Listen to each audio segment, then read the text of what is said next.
The next part of the standard is the leadership commitment. And the leadership commitment is absolutely 100% essential.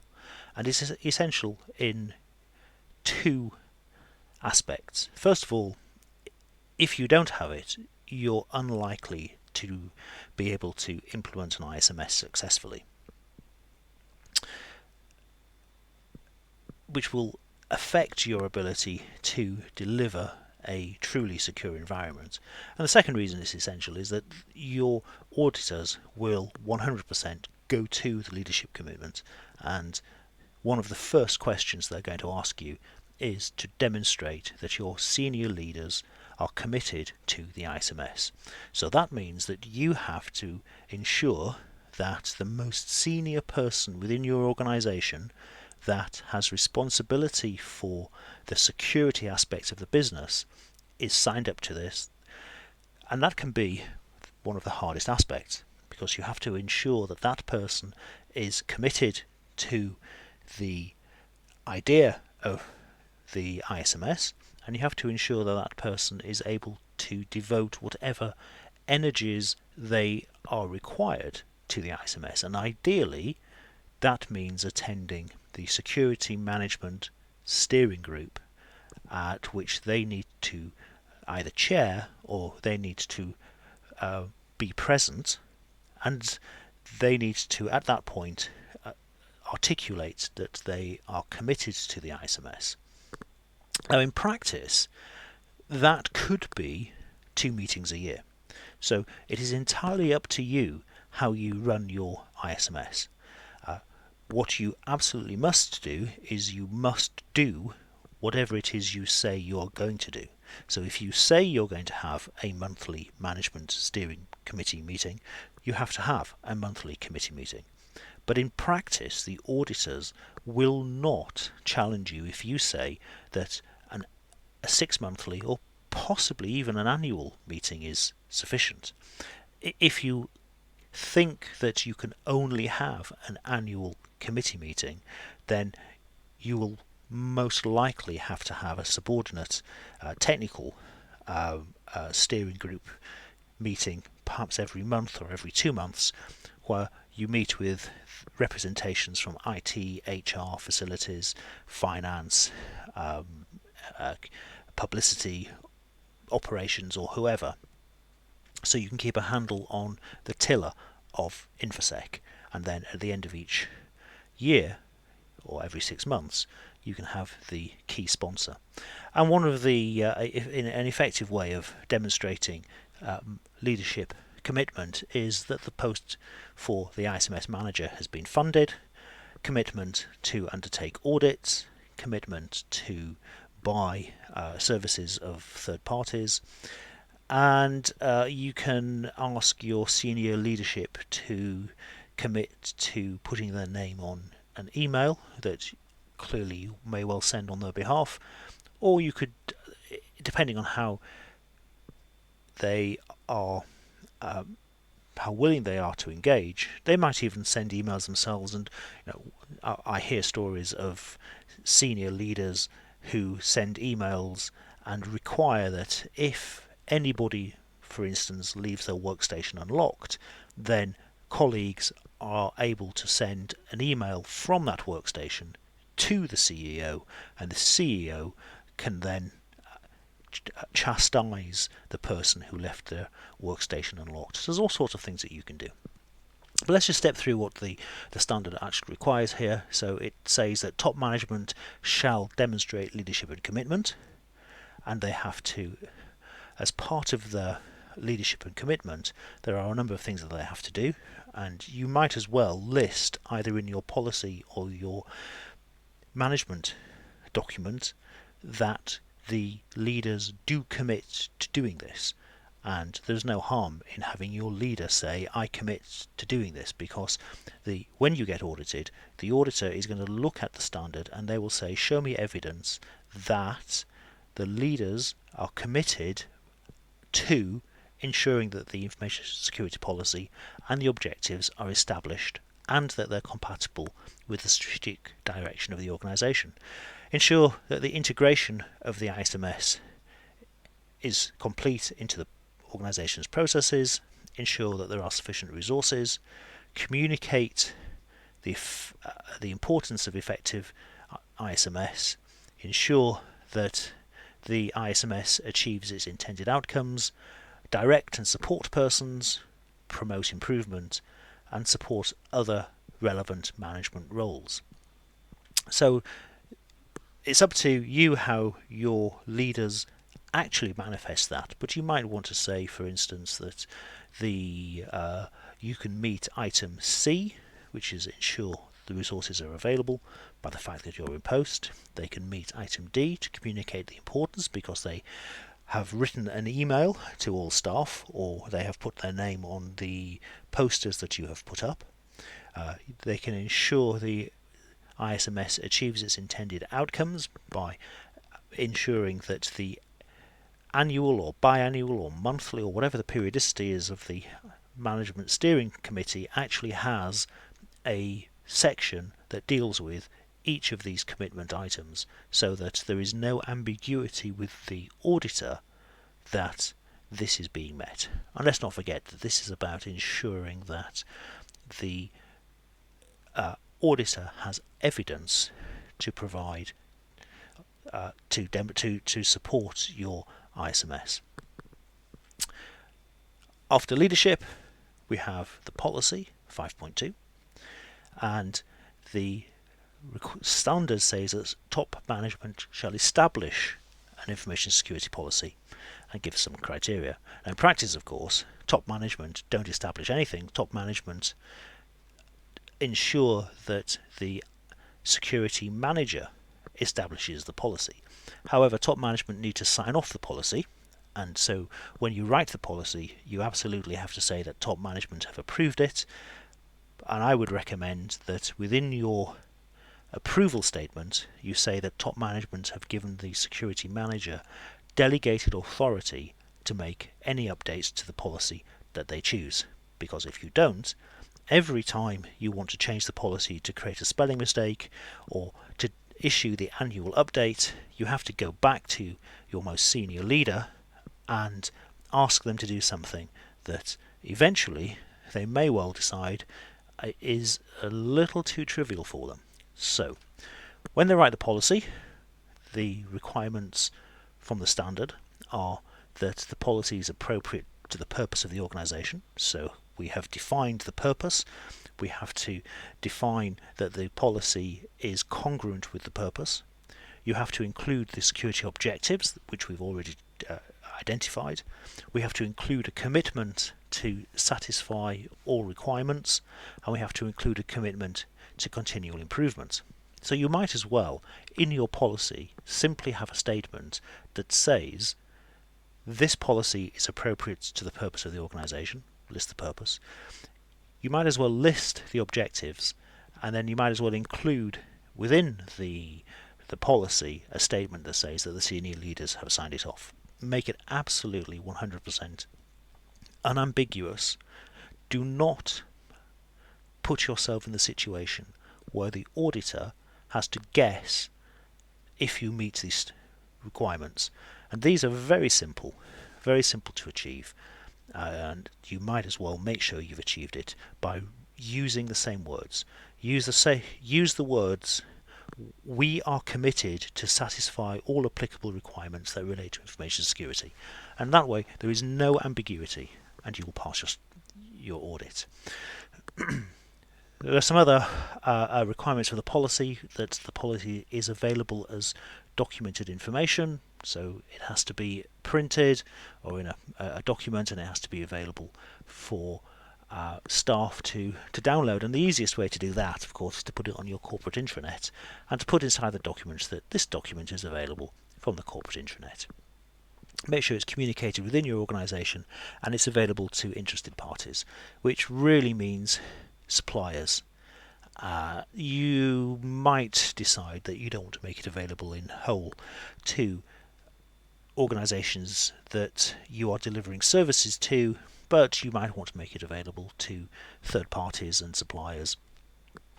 And you might want to make a summary of it available, or have a supplier policy. The next item that you need to include is the organisational roles, the responsibilities and the authorities that you have to deal with. So the standard says top management shall ensure the responsibilities and authorities for roles are assigned and communicated. In practice, what your auditor looks for at this point is a job description. Now, if your organisation hasn't decided to implement 27001 from the moment the organisation was conceived, you're very likely to have people in roles that do not include information security in their job roles, in their job titles and their job descriptions. And that's absolutely fine. So the way to deal with that is to include within your management document a description of roles. And so you might have, for instance, a front office receptionist, and you can say front office reception staff or facilities staff are responsible for ensuring the physical security of the environment and for ensuring that any physical printouts of personal information are disposed of each day, and then you can have HR sign off on that and you can include it in your ISMS. And that shows the roles and responsibilities, and also you can have a list of all of the types of roles within your organisation and say who is responsible for what. So you might say, for instance, that line management are responsible for hiring staff and for creating the request on IT for a new starter pack. IT staff and system admins are responsible for creating new user accounts. You might say that service support staff, so service desk staff, are responsible for taking the request and passing the request to administrators. You might say that the audit staff are responsible for ensuring that staff are created with least privilege, need to know, or you could put that responsibility onto the management. So you ensure that the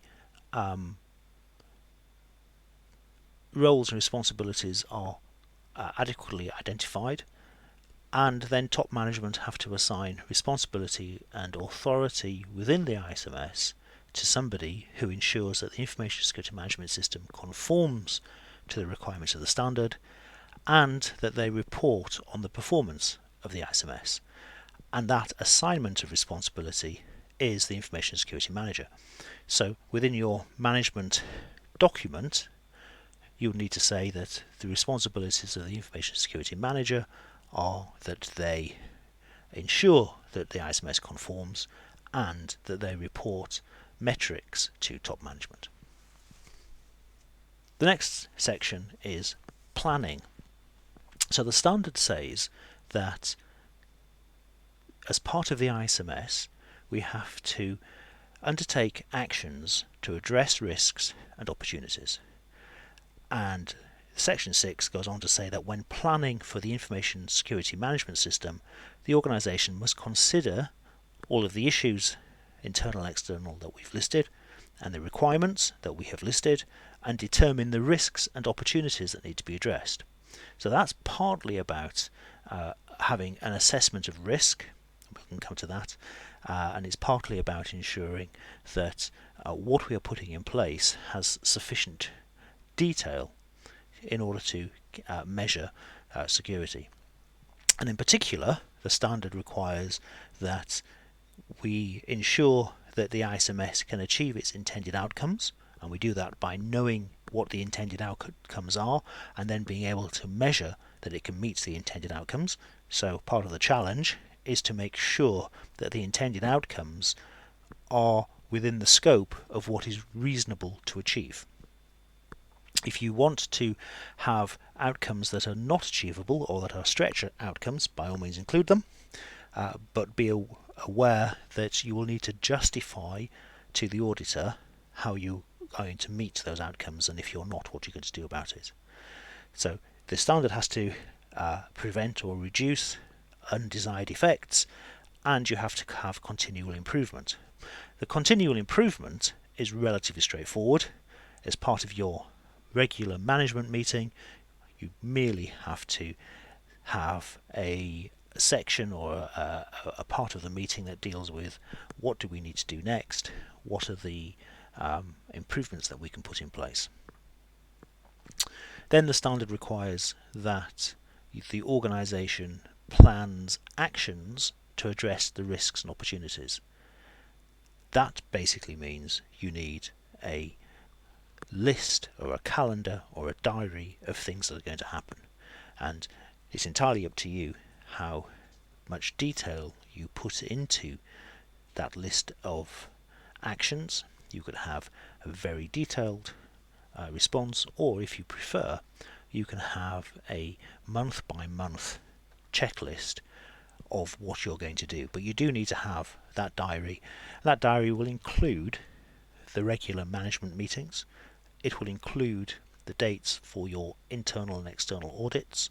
It will include the dates at which you need to update your policies.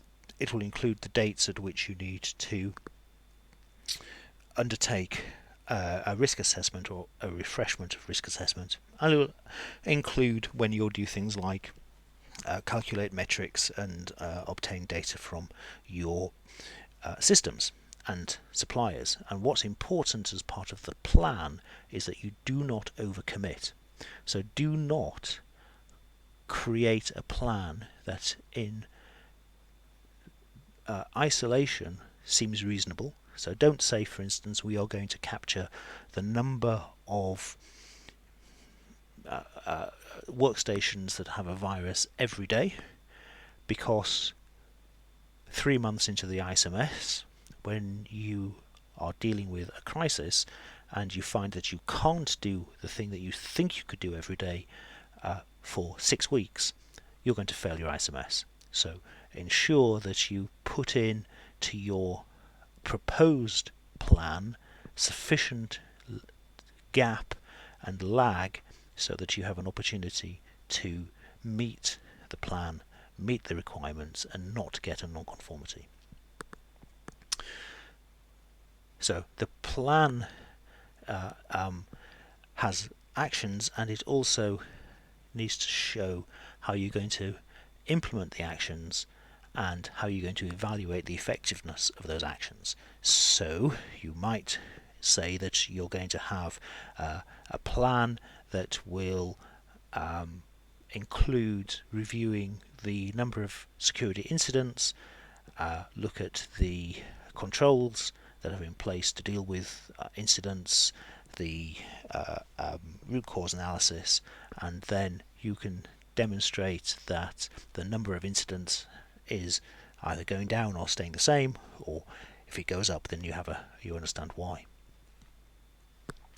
The next aspect of your ISMS is the risk assessment. So the standard says that organizations shall define and apply an information security risk assessment process, and that process has to define the risk acceptance criteria and the criteria for performing security risk assessments. So what does that mean? What that means is that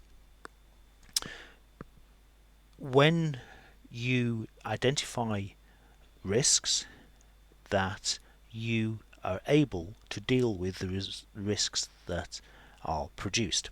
So there are many risk assessment methods that you could choose, but let's assume that you're going to use the standard method, which is to look at impact, to look at likelihood, to multiply impact by likelihood to get a risk score. So supposing you use a very simple impact likelihood matrix, so you have impact to your organization of low, medium, high, and you have a likelihood of an event occurring, low, medium, high. Multiplying one by the other gives you risks of low, medium, and high. What you need to identify in your risk acceptance criteria is who can accept risks at which level.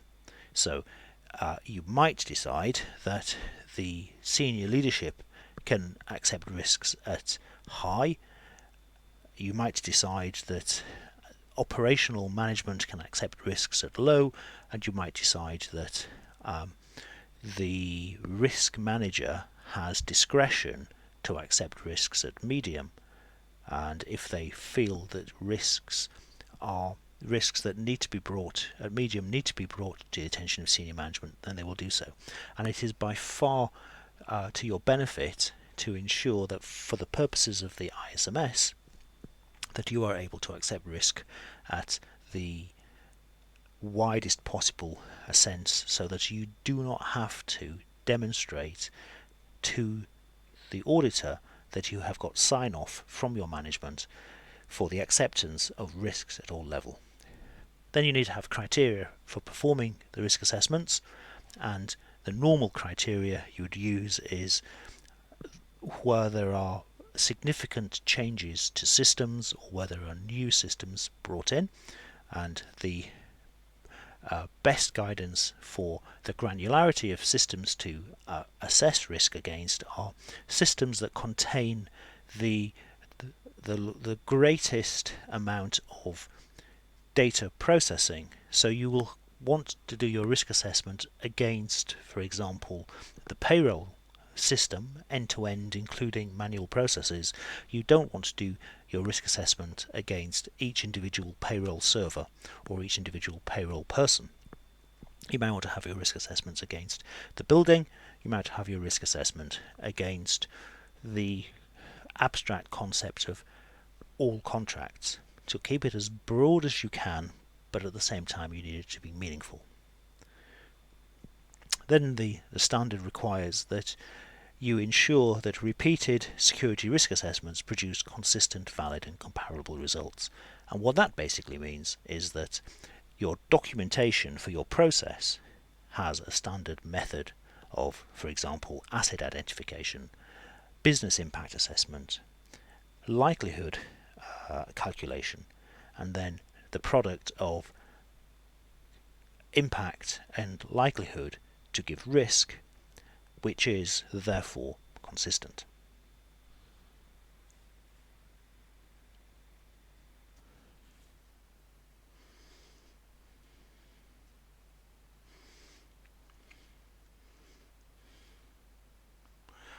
The next aspect of planning is that you have to ensure that you identify the information security risks. So that means that you apply the process to identify risks associated with confidentiality, integrity and availability compromise, and you identify the risk owners. And that basically means putting that information into a simple spreadsheet. Make sure that you have an owner for the risk.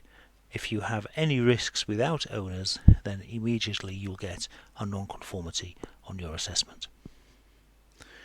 Then you have to analyze the risks, which means assess the potential consequences that would result if the risks were to materialize, assess the realistic likelihood of the occurrence, and determine the level of risk. And that translates simply into a set of columns in a spreadsheet. Then evaluate the information security risks, which means to compare the results of risk analysis with the risk criteria and prioritize for risk treatment.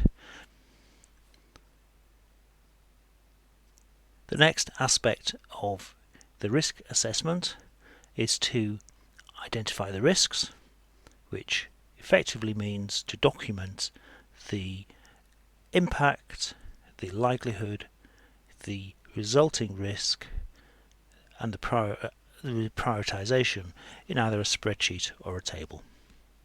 So let's just talk through the risk assessment that the ISO standard requires that you undertake. So we have to ensure that the acceptance criteria and the criteria for performing the assessment is documented.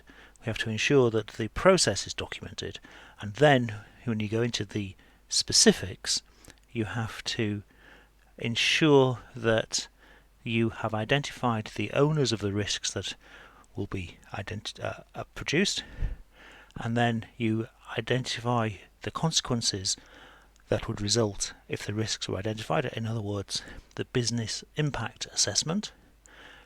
Assess the likelihood of occurrence. So your impact might be low, medium, high. Your likelihood, again, might be low, medium, high. If you wish, you can put percentages against that, or likelihood of a event occurring in the next 6 months, 1 year, 5 years. Multiply together the impact and the likelihood. So you might have a low impact and a medium or moderate likelihood, and that gives you a risk. Or the risk might be medium low. You might identify it as being medium, you might identify it as being low, depending upon how you choose to calculate your risks.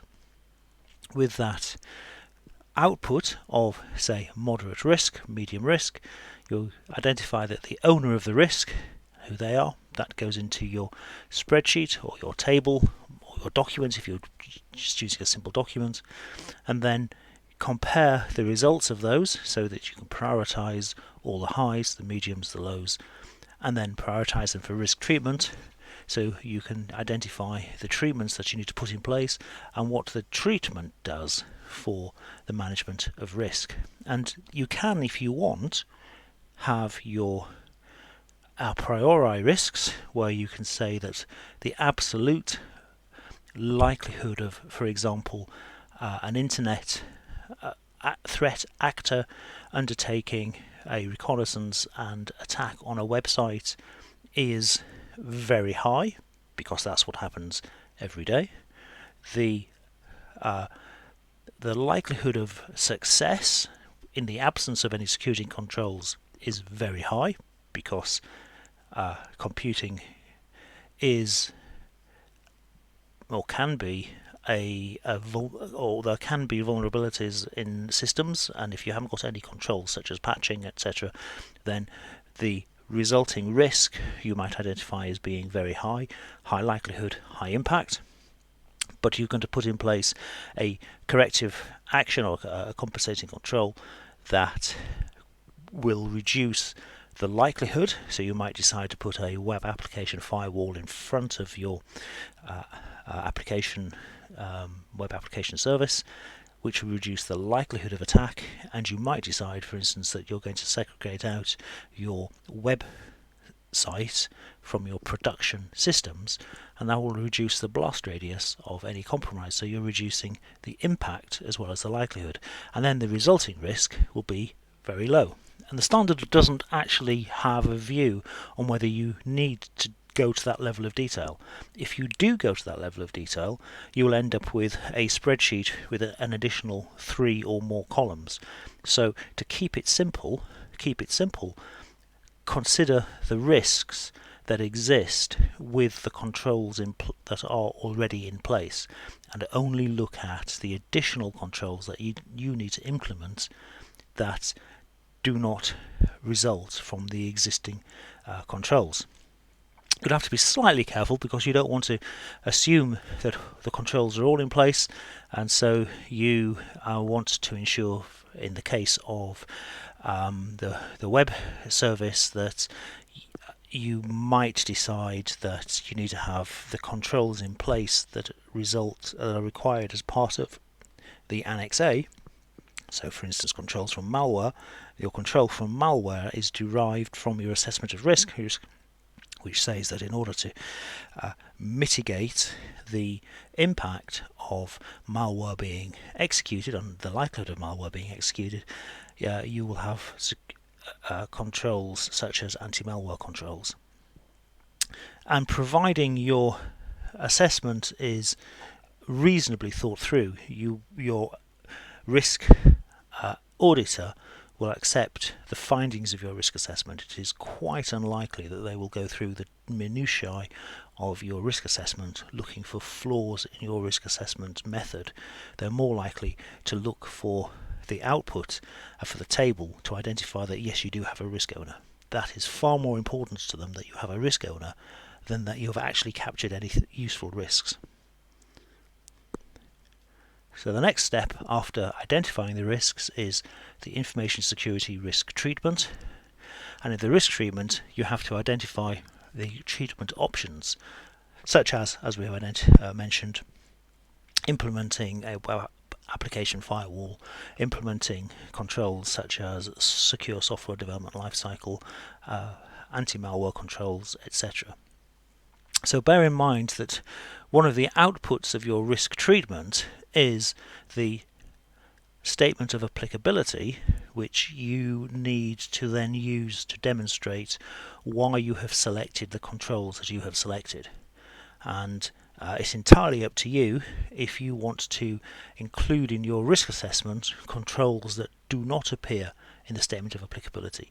So, for example, controls against malware are definitely in the Annex A, and therefore your assessor will look for an output of your risk assessment that says you need an antivirus, but they won't specifically look for an assessment of a security a risk assessment and controls that says that you have to have a web application firewall.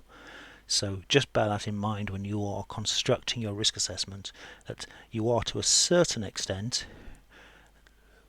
leading the horse, and to a certain extent you are building the output in advance. You don't have to do it that way, and to be fair, the risk assessment is your opportunity to identify all of your the risks and the controls that you as an information security manager want to put in place. But bear in mind always your two hats and the two sets of stakeholders. Your stakeholder, who is the ISO auditor, and your stakeholder, which is your internal organisation, and the two aren't necessarily 100% aligned. So to make it easy to get through the assessment, make sure you just think about what the consequences are of the risks, and if you want to have separate risks that you need to deal with internally, then so be it. Then you have to determine that all controls that are necessary to implement the risk treatment plan have been chosen, and you do that by going through the controls in the annex. It says compare the controls determined in 6.3 above with those in Annex A and verify that no necessary controls have been omitted. And that really points that the ISO auditors are really looking to ensure that you have covered all of the Annex A controls. And in fact it says that Annex A is comprehensive, and that the international standard users are directed to Annex A to ensure controls aren't overlooked. You don't have to use them, but you will have to argue why you don't. Then you produce a statement of applicability that contains the controls. The statement of applicability is simply a list of all the controls in Annex A, a yes/no whether they're included, and a justification for why they're not included or they are included. And don't forget that your inclusion is determined by your risk assessment, not the other way around. So if your risk assessment determines that you need antivirus, your statement of applicability says that you must include antivirus because your risk assessment says that it is needed. You don't do it the other way around. You don't say we've got antivirus because that's the standard desktop build. That's the surest way to get a non-conformity.